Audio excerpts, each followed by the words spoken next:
बिस्मिल्लाहिर्रहमानिर्रहीम एंड अस्सलाम वालेकुम माय डियर स्टूडेंट्स। कैसे हैं आप सब? मैं उम्मीद करती हूँ आप सब खैरियत से होंगे। Welcome to my YouTube channel learning with Rifal Jahan. Today the topic of our discussion is bacterial cell structure from chapter number 6। Basically आज जो हमने टॉपिक डिस्कस करना है वो है बैक्टीरियल सेल स्ट्रक्चर। अब आप कंफ्यूज हो रहे होंगे कि मैम ये बैक्टीरियल सेल स्ट्रक्चर तो हमने ऑलरेडी डिस्कस किया, अब दोबारा ये डिस्कस करना है? नहीं, आज हमने जो डिस्कस करना है टॉपिक वो एक्चुअली हम बैक्टीरिया की क्लासिफिकेशन डिस्कस करेंगे due to flagella. Due to the flagella मतलब फ्लैजिला की लोकेशन के अकॉर्डिंगली जो बैक्टीरिया को हम क्लासीफाई करते हैं, आज हम उन बैक्टीरिया की क्लासिफिकेशन डिस्कस करेंगे। अब जो बैक्टीरियल सेल स्ट्रक्चर मैंने आपको पहले पढ़ाया था, तो वो तो बैक्टीरियल का जो ओरिजिनल सेल स्ट्रक्चर था वो था जिसमें हमने डिफरेंट ऑर्गेनाइज डिस्कस किए, different parts, different component cell के डिस्कस किए। जैसा कि मैं आपको 1 मिनट का रिवाइज दे दूँ ताकि आपको आइडिया हो जाए कि वो टॉपिक क्या था, जिसमें हमने cell membrane, cell wall, cytoplasm, ribosome, इसी तरह कैप्सूल, स्लाइम, फ्लैजिला, पेलाई और ग्रैन्यूल, ये सारे स्ट्रक्चर्स डिस्कस किए थे। आज हमने सेल का स्ट्रक्चर नहीं देखना है बैक्टीरिया का, बल्कि आज हमने बैक्टीरिया की कैटेगरी करनी है, बैक्टीरिया को क्लासीफाई करना है और उस क्लासिफिकेशन को डिस्कस करनी है due to the flagella. Clear है? आई होप आपको आइडिया डेवलप हो गया होगा कि बेसिकली आज हमने टॉपिक में डिस्कस क्या करना है। मूव ऑन करते हैं नेक्स्ट, और वहाँ से आज का टॉपिक स्टार्ट करते हैं। हमारा टॉपिक है bacterial cell structure. Bacterial cell structure की बात करें तो कहते हैं कि जो बैक्टीरिया है ना, उसकी मैंने आपको जैसे बताया था कि शेप के हिसाब से बैक्टीरिया की 3 कैटेगरीज होती है। नंबर 1, आज मैंने कहा ना क्लासिफिकेशन ही डिस्कस करनी है, तो क्लासिफिकेशन डिस्कस करने से पहले तो हम यही क्लासिफिकेशन की बात करेंगे ना। पहली क्लासिफिकेशन जैसे आपको पता है कोकाई, जो कि हमने कहा था राउंड शेप था। इसी तरह बैसिलस, जो कि हमने कहा था रोल शेप था। और स्पाइरल हमने शेप्ड कहा था कि ऐसे जो स्प्रिंग शेप्ड बैक्टीरिया थे। तो कहते हैं कि अगर हम फ्लैजिला की अकॉर्डिंगली क्लासिफिकेशन करें, जो कोकाई है उसमें कहते हैं कि रेयरली होता है, बहुत कम होता है कि भी फ्लैजिला मौजूद हो।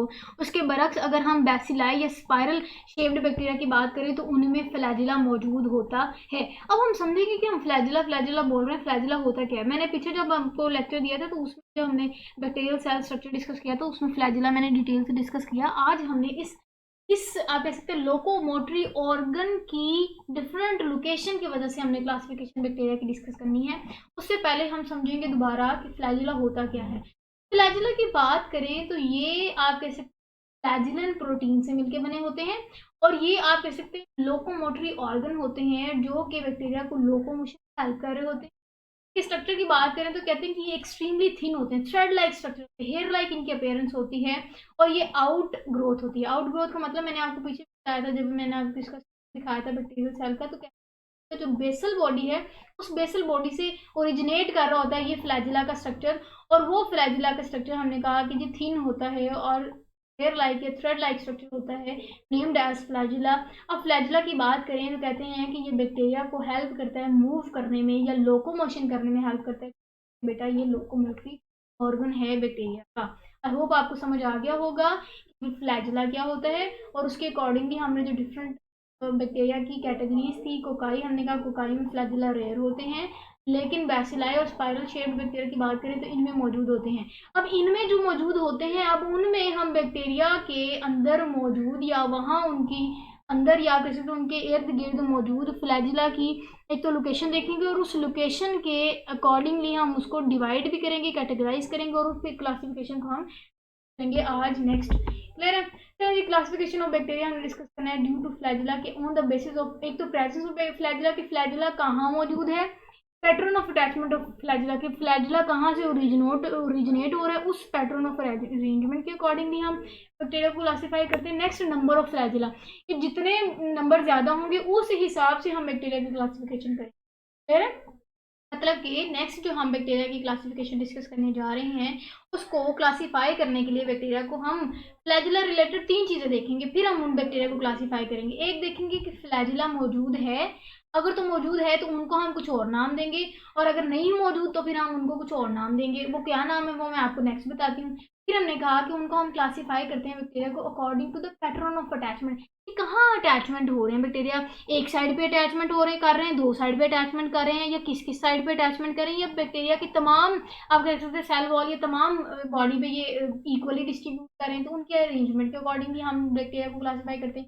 फिर हम कहते हैं नंबर के अकॉर्डिंग भी करते हैं, अगर तो एक होगा तब हम उसको क्या नाम देंगे, एक से ज्यादा होंगे तब उसको क्या नाम देंगे। तो बैक्टीरिया की क्लासिफिकेशन बेसिकली डिस्कस करनी है according to the due to flagella arrangement. Clear है? नेक्स्ट डिस्कस करते हैं फिर वहाँ से हमने क्लासिफिकेशन डिस्कस करना है। कहते हैं कि डिफरेंट ग्रुप्स बन जाते हैं फिर अगर हम इनके फ्लैजिला के अरेंजमेंट के अकॉर्डिंगली इनको क्लासीफाई करें। एक तो है ए ट्राइकस। अब ए ट्राइकस का जो लफ्ज़ है वो आप समझे। ए ट्राइकस का मतलब कि जब बैक्टीरिया के अंदर कोई फ्लैजिला मौजूद नहीं होता या वो बैक्टीरिया जो विदाउट फ्लैजिला होता है उस बैक्टीरिया को हम ए ट्राइकस बोलते हैं। और कोकाई में क्योंकि हमने कहा कि वहाँ रेयरली मौजूद होते हैं फ्लैजिला, इसीलिए हम कह सकते हैं कि जो ए ट्राइकस बैक्टीरिया हैं वो ऐसी क्लासिफिकेशन ऑफ बैक्टीरिया हैं जो कि कोकाई कहा जाता है, क्योंकि कोकाई में भी रेयर होते हैं। एग्जाम्पल के साथ साथ मैं आपके साथ ये डायग्राम शो करूंगी ताकि आपके माइंड में वो बहुत अच्छे से क्लियर हो जाए। हमने अभी फर्स्ट इसकी क्लासिफिकेशन या डिवीजन की बात की बैक्टीरिया की, वो थी ए ट्राइकस। ए ट्राइकस का मतलब मैंने कहा कि जिसमें कोई फ्लैजिला मौजूद नहीं होता, ऐसे बैक्टीरिया के जिसके अंदर कोई फ्लैजिला मौजूद नहीं होता उन बैक्टीरिया को हम ए ट्राइकस बोलते हैं। अब यहाँ आप समझें, इससे पहले जो हमने लेक्चर वीडियो डिस्कस की थी वहाँ हमने शेप्स के अकॉर्डिंगली बैक्टीरिया को डिवाइड किया था। जैसे हमने कहा था कि कोकाई, बैसिलस और स्पाइरल शेप्ड बैक्टीरिया। अब हमने कहा कि अब हम डिस्कस करेंगे कि अब हम क्लासिफिकेशन डिस्कस करेंगे on the basis of flagella की फ्लैजिला के बेसिस के अकॉर्डिंग भी हम बैक्टीरिया को क्लासीफाई करें और वो क्लासिफिकेशन हम डिस्कस करें। मैं दोबारा ये पॉइंट इसलिए बताया ताकि आपको मजीद क्लियर हो जाए। अब वापस मूव ऑन करते हैं उस पॉइंट की तरफ। वो था ए ट्राइकस, मतलब ऐसा बैक्टीरिया जिसके स्ट्रक्चर के अंदर कोई फ्लैजिला मौजूद नहीं होता। अब एक और बात समझे, जब मैंने आपको बैक्टीरियल सेल का स्ट्रक्चर बताया था तो मैंने कहा था कुछ ऐसे पार्ट होते हैं जो कि जरूरी नहीं कि तमाम स्ट्रक्चर में मौजूद हो। याद है मैंने आपको कहा था कि तो सेल मेम्ब्रेन है, साइटोप्लाज्म है, राइबोसोम है और क्रोमैटिन मटेरियल है, वो ऐसे स्ट्रक्चर्स हैं जो कि तमाम बैक्टीरियल सेल में मौजूद होते हैं। उसके अलावा मैंने आपको कहा था कुछ स्ट्रक्चर जैसा कि आपको पता है सेल वॉल जो कि एब्सेंट थी, मायोप्लाज्म जो मैंने आपको बताया था माइकोप्लाज्मा में एब्सेंट थी। उसके साथ साथ हमने कहा कुछ ऐसे स्ट्रक्चर जैसे कैप्सिड, स्लाइम, फ्लैजिला, पिलाई, उसमें फिर ये देखें फ्लैजिला भी आ जाता था कि मतलब ये ऐसे स्ट्रक्चर है जो किसी में मौजूद होते हैं किसी में मौजूद नहीं होते। अब वही बात यहाँ आ गई कि जिसमें मौजूद नहीं होते उस बैक्टीरिया को हमने ए ट्राइकस बोला, क्योंकि इसमें इस स्ट्रक्चर में इस बैक्टीरिया के सेल में फ्लैजिला का स्ट्रक्चर मौजूद नहीं होता, उसको हम ए ट्राइकस बोलते हैं। वापस आते हैं अपनी जो है वो साइड की तरफ और वहाँ हमने पॉइंट देखा ए ट्राइकस का। अब नेक्स्ट हमने डिस्कस करना, हमने कहा था कि एक तो हम प्रेजेंस ऑफ फ्लैजिला पे हमने डिवाइड किया, हमने पहले कहा दिया नहीं प्रेजेंट एब्सेंट है फ्लैजिला, हमने उसको ए ट्राइकस का नाम दे दिया। अब नेक्स्ट हम यहाँ पॉइंट देखें नंबर ऑफ फ्लैजिला। अब हम नंबर ऑफ फ्लैजिला के अकॉर्डिंगली क्लासिफिकेशन करने जा रहे हैं और वो है मोनोट्राइकस। मोनो का मतलब होता है एक, ठीक है। ट्राइकस मतलब ऐसी सेल, आप कह सकते हैं बैक्टीरिया की क्लासिफिकेशन या बैक्टीरिया का सेल, ऐसा सेल जिसके अंदर सिर्फ एक सिंगल पोलर फ्लैजिलम मौजूद हो, उस बैक्टीरियम को हम मोनोट्राइकस बोलते हैं। मतलब ऐसा बैक्टीरिया जिसके सेल के या बैक्टीरियल सेल के अंदर या उसके स्ट्रक्चर में सिर्फ एक पोलर फ्लैजिलम मौजूद हो, उस बैक्टीरिया की क्लासिफिकेशन को हम मोनोट्राइकस बोलते हैं। चलो डायग्राम देख लेते हैं, आप ये नेक्स्ट देख लें। हम इस क्लासिफिकेशन को डिस्कस कर रहे हैं, इस बैक्टीरिया को हम मोनोट्राइकस बोलते हैं। तो ऐसा बैक्टीरिया होता है जिसके अंदर या जिसके स्ट्रक्चर में सिर्फ एक फ्लैजिला नजर आ रहा है, आपको एक फ्लैजिला होता है, उस स्ट्रक्चर को हम मोनोट्राइकस बोलते हैं। फिर वापस आते हैं अपनी स्लाइड की तरफ। ये दोनों पॉइंट आई होप आपको बहुत अच्छे से समझ आ गए होंगे। ये ऐसा बैक्टीरिया की क्लासिफिकेशन जिसमें कोई फ्लैजिला नहीं होता और ये ऐसे बैक्टीरिया की क्लासिफिकेशन जिसमें सिर्फ एक फ्लैजिला मौजूद होते हैं उनके स्ट्रक्चर में। क्लियर डायग्राम भी हमने देख ली। मूव ऑन करते हैं नेक्स्ट और वहां से फिर हमने नेक्स्ट पॉइंट डिस्कस करने हैं, वो है लोफोट्राइकस। अब लोफोट्राइकस क्या होता है?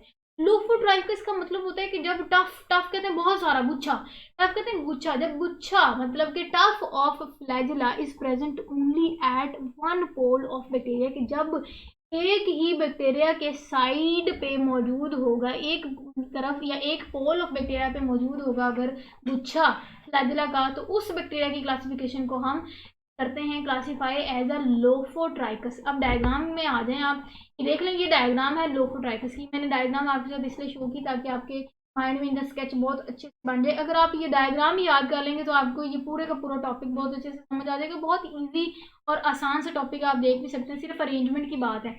हमने पीछे कहा कि नंबर के अकॉर्डिंगली हमने क्लासीफाई किया, फिर हमने प्रेजेंस के अकॉर्डिंगली क्लासीफाई किया। अब जो थर्ड मेन इसकी बेसिस थी क्लासिफिकेशन करते हुए थी, वो थी अरेंजमेंट के हिसाब से, अटैचमेंट के हिसाब से, पैटर्न ऑफ अटैचमेंट के हिसाब से। वापस आ जाइए, लेकिन अब हमने सेकंड पॉइंट डिस्कस करना है, पैटर्न के हिसाब से जो अटैचमेंट है फ्लैजिला के, उसके अकॉर्डिंगली हमें क्लासीफाई करना है बैक्टीरिया को। उसको हमने क्लासीफाई किया एज अ लोफोट्राइकस। और लोफोट्राइकस इसलिए क्योंकि हमने कहा कि गुच्छा, जो एक गुच्छा है ना फ्लैजिला का, वो एक तरफ लगा होता है या वन पोल ऑफ बैक्टीरियम लगा होता है, उसको हम फिर उस बैक्टीरिया को क्लासीफाई करते हैं as lophotrichous. Next move on करते हैं अपनी नेक्स्ट स्लाइड की तरफ, और वहां से फिर हमने नेक्स्ट पॉइंट डिस्कस करना है, वो है एम्फीट्राइकस। अब एम्फीट्राइकस बेटा ये ऐसी क्लासिफिकेशन होती है बैक्टीरिया की जहाँ जो फ्लैजिला का गुच्छा हमने लोफोट्राइकस में एक तरफ देखा था ना, अब अगर वो गुच्छा दोनों तरफ होगा, टू पोल्स पे होगा, बैक्टीरिया के दोनों ईच पोल्स पे मौजूद होगा, तो उस बैक्टीरिया को क्लासीफाई हम करेंगे एज एम्फीट्राइकस। डायग्राम देख लेते हैं। ये लोफोट्राइकस था, इसमें गुच्छा जो है वो एक तरफ लगा था फ्लैजिला का।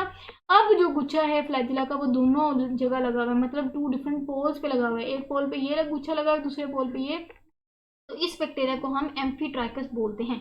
अच्छे समझ आ गई, डायग्राम भी आपके माइंड में अच्छे से बैठ गई होगी। नेक्स्ट हम डिस्कस करते हैं next classification of bacteria according two flagella, और वो है पेरीट्राइकस।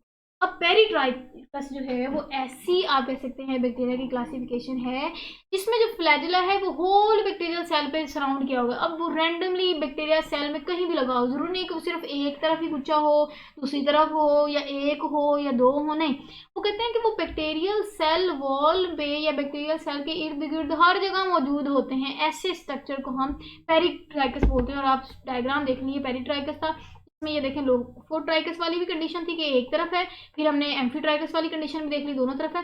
लेकिन हमने इसकी एडिशनली हमने देखा कि ये तकरीबन बैक्टीरियल सेल वॉल के हर जगह ही मौजूद है, सराउंडेड में हर जगह मौजूद है फ्लैजिलम। तो इस किस्म की क्लासिफिकेशन ऑफ बैक्टीरिया को हम करते हैं एज पेरीट्राइकस क्लासीफाई। फिर आई होप आपको जो है वो अरेंजमेंट, नंबर और अटैचमेंट के पैटर्न के हिसाब से क्लासिफिकेशन ऑफ बैक्टीरिया समझ आ गई होगी। अब नेक्स्ट जो है वो हमने डिस्कस करना है फंक्शन ऑफ फ्लैजिला, कि फ्लैजिला का फंक्शन क्या है। मैंने आपको पीछे भी अभी बताया, एक तो हमने बता दिया कि ये लोकोमोटरी ऑर्गन है और ये लोकोमोशन में हेल्प करता है। इनके जो मजीद डिटेल फंक्शन है वो मैं आपके साथ डिस्कस। पहला फंक्शन है कि प्राइमरी फंक्शन, अगर हम प्राइमरी की बात करें तो वो यही कि ये हेल्प करता है, ये बैक्टीरिया को लोकोमोशन में हेल्प करता है, क्योंकि ये लोकोमोटरी ऑर्गन है और ये मोटिलिटी में तो हेल्प प्रोवाइड कर रहा होता है, मतलब लोकोमोशन में हेल्प प्रोवाइड करता है। नेक्स्ट पॉइंट है इसकी with the help of flagella, कि फ्लैजिला की हेल्प से अब बैक्टीरिया को ये हेल्प, अगर ये बैक्टीरिया के सेल के स्ट्रक्चर में ये फंक्शन या स्ट्रक्चर कह सकते हैं मौजूद है, तो वो हेल्प क्या करता है, फंक्शन क्या परफॉर्म करता है, वो हम फंक्शन देख रहे हैं। कहते हैं कि इनका फंक्शन ये होता है कि जो फ्लैजिला है वो डिटेक्ट कर लेता है, केमिकल सिग्नल्स को डिटेक्ट कर लेता है, और उस केमिकल सिग्नल्स को डिटेक्ट करने के बाद मूवमेंट प्रोवाइड करते हैं। फिर ऐसे ही कहते हैं कि बिहेवियर, इस किस्म का बिहेवियर जो किसी केमिकल्स को डिटेक्ट करने के बाद मूवमेंट प्रोवाइड करता है, उसको हम कीमोटेक्टस बोलते हैं। और जो फ्लैजिला है वो कीमोटेक्टस बिहेवियर शो करता है। क्यों? क्योंकि वो केमिकल्स को डिटेक्ट करने के बाद बैक्टीरिया में मूवमेंट करवाता है। अगर कोई केमिकल्स आगे, बैक्टीरिया वहां से मूव कर दिया।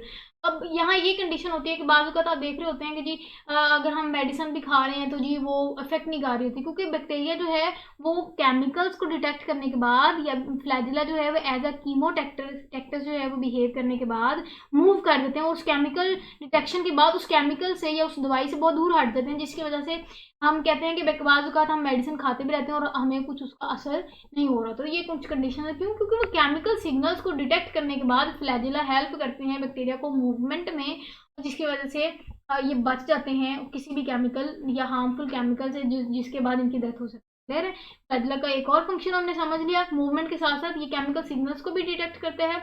उसके बाद हमने इसका नेक्स्ट पॉइंट डिस्कस करना है, वो ये कि जब फ्लैजिला की बात करें तो मैंने आपको कहा था कि ये सेल वॉल से ओरिजिनेट कर रहा होता है, और वो सेल वॉल से कम आउट होने के बाद बेसल बॉडी से ओरिजिनेट करता है। और मैंने आपको बता दिया कि जो बेसल बॉडी है वहां से आप कह सकते हैं वो बेस है बॉडी की, और उस बैक्टीरिया की बेस से ये सेल वॉल से ओरिजिनेट करके सेल वॉल से बाहर आ जाता है, और उस स्ट्रक्चर को हमने फ्लैजिला बोला।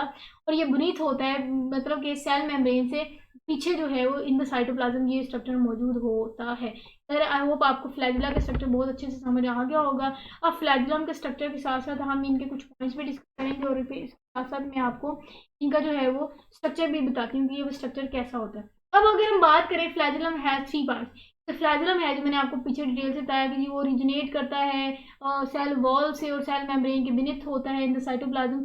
अब इनके स्ट्रक्चर जो है वो आप देख लें। कहते हैं कि इनके स्ट्रक्चर में 3 पार्ट्स आते हैं। एक तो वो बेसल बॉडी होता है जो आप देख सकते हैं, ये बेसल बॉडी है जो कि बैक्टीरिया की बेसल बॉडी है, बैक्टीरिया की बेस है, उस बेस में से ये ओरिजिनेट कर रहे हैं। एक तो उनके पास बेसल बॉडी होता है, दूसरा कहते हैं कि ये हुक लाइक स्ट्रक्चर रखते हैं, और हुक लाइक स्ट्रक्चर और long filament outside the body और सेल वॉल। फिर ये जो हुक लाइक स्ट्रक्चर है, ये आप देख सकते हैं, ये हुक है, और उस हुक लाइक स्ट्रक्चर से फिर ये लॉन्ग फिलामेंटस स्ट्रक्चर जो है वो वहां से ओरिजिनेट कर रहा होता है फ्रॉम सेल वॉल। क्लियर है? आई होप आपको इनके 3 मेन स्ट्रक्चर्स जो है वो समझ आ गए होंगे फ्लैजिला का, कि ये बेसल बॉडी है, उसके बाद हुक निकलती है, और हुक में से जो है वो लॉन्ग फिलामेंटस स्ट्रक्चर ओरिजिनेट करता है। ये तीनों जो है वो मिलकर फ्लैजिलम का स्ट्रक्चर बनाते हैं। कहते हैं कि there are several times longer than that of cell diameter. कहते हैं कि अगर सेल डायमीटर की बात करें तो सेल डायमीटर से ये कई गुना ज्यादा लेंथ में बड़ा होता है। कि अगर सेल का इतना सा डायमीटर, तो ये उस डायमीटर से भी बड़े होते हैं लेंथ में। क्लियर? एक तो इनकी ये कैरेक्टरिस्टिक्स डिस्कस कर ली। केमिकली की बात करें तो मैंने आपको पीछे भी बताया था, जो फ्लैजिलम है वो chemically made up of protein, जो कि फ्लैजिलिन प्रोटीन है। तो ये जो है फ्लैजिला, वो फ्लैजिलिन प्रोटीन से मिलके बना होता है। आई होप आपको ये सारे का सारा टॉपिक बहुत अच्छे से समझ आ गया होगा। मैं क्विकली 1 मिनट का ओवरव्यू भी दे देती हूँ ताकि आपको आइडिया हो जाए कि क्या है। बेसिकली हमने आज फ्लैजिला की ही डिटेल पढ़ी, और इस फ्लैजिला की डिटेल के बाद हमने कहा कि फ्लैजिला के अकॉर्डिंग हमने सेल को कैटेगराइज किया। जैसे हमने शेप के अकॉर्डिंगली बैक्टीरिया को 3 कैटेगरी में डिवाइड किया था, कोकाई, बैसिलस और स्पाइरल बैक्टीरिया। इसी तरह हमने आज फ्लैजिला को डिस्कस किया। जैसे पीछे हमने शेप को डिस्कस किया और उनको क्लासीफाई किया, आज हमने फ्लैजिला डिस्कस किया, उनकी डिटेल डिस्कस की, उनकी कंपोजिशन डिस्कस की, जो मैं 1 मिनट में आपको ओवरव्यू दे देती हूँ। हमने कहा जी फ्लैजिला है जो कि सेल वॉल से ओरिजिनेट कर रहा होता है, सेल मेम्ब्रेन से बिनिथ साइटोप्लाज्म में ये मौजूद होता है, बेसल बॉडी से ओरिजिनेट कर रहा होता है। इनके 3 स्ट्रक्चर होते हैं, बेसल बॉडी, हुक, और वहां से फिर ये फिलामेंटस स्ट्रक्चर। कंपोजिशन की हमने बात की, हमने कहा कि ये जो प्रोटीन है फ्लैजिलन प्रोटीन वहां से मिलकर बना होता है। डायमीटर की बात की तो हमने कहा कि डायमीटर जो है कि सेल डायमीटर से कई गुना ज्यादा लेंथ में होते हैं। उसके बाद मैंने इनकी फंक्शन की बात की, तो मैंने कहा कि इनका फंक्शन ये है कि एक तो ये लोकोमोशन में हेल्प करते हैं क्योंकि ये लोकोमोटरी ऑर्गन माने जाते हैं। उसके बाद ये केमिकल सिग्नल्स को डिटेक्ट करने के बाद एज बिहेवियर शो करते हैं एज ए कीमोटेक्टस, और उसके बाद ये मूवमेंट शो करते हैं। उसके बाद हमने फिर इसको कैटेगराइज किया। ये डायग्राम में मैं आपको पूरा ओवरव्यू दे दूंगी। तो ये कि अगर तो बैक्टीरिया के सेल में फ्लैजिलम मौजूद ना हो तो उसको हम कैटेगराइज करते हैं एज ए ट्राइकस, और अगर तो बैक्टीरियल सेल में या बैक्टीरियल स्ट्रक्चर में सिर्फ एक फ्लैजिलम मौजूद हो उसको हम मोनोट्राइकस बोलते हैं। और ऐसा स्ट्रक्चर जिसमें टफ ऑफ फ्लैजिला या गुच्छा जो है फ्लैजिला का वो एक तरफ मौजूद हो, उसको हम उस बैक्टीरिया को हम क्लासीफाई करते हैं एज लोफोट्राइकस। और अगर हम कहें कि बैक्टीरिया के दोनों पोल्स पे गुच्छे लगे हों फ्लैजिला के, तो उस स्ट्रक्चर को हम एम्फीट्राइकस बोलते थे। इसी तरह अगर बैक्टीरिया की सेल स्ट्रक्चर के हर जगह सराउंडिंग में हर जगह अगर तो फ्लैजिला मौजूद हो तो उस बैक्टीरिया की क्लासिफिकेशन को हम करते हैं एज पेरीट्राइकस। आई होप आपको आज का पूरा टॉपिक बहुत अच्छे से समझ आया होगा, जिसमें हमने फ्लैजिला की डिटेल, फंक्शन, उसका स्ट्रक्चर, उसके साथ साथ हमने उसके अकॉर्डिंगली बैक्टीरिया की क्लासिफिकेशन डिस्कस की। So this is all about our today's lecture video. I hope आपको बहुत अच्छे से समझ आई होगी। अपना बहुत सारा ख्याल रखिएगा, दुआ में मुझे याद रखिएगा। नेक्स्ट जो है वो नेक्स्ट टॉपिक के साथ हम डिस्कस करेंगे अपना next topic. So okay, then if you really like the video then don't forget to like, share and subscribe to my YouTube channel for more related video। इस related आपके अगर कोई question पूछना है तो आप कमेंट सेक्शन में पूछ सकते हैं। Okay then stay connected and Allah Hafiz.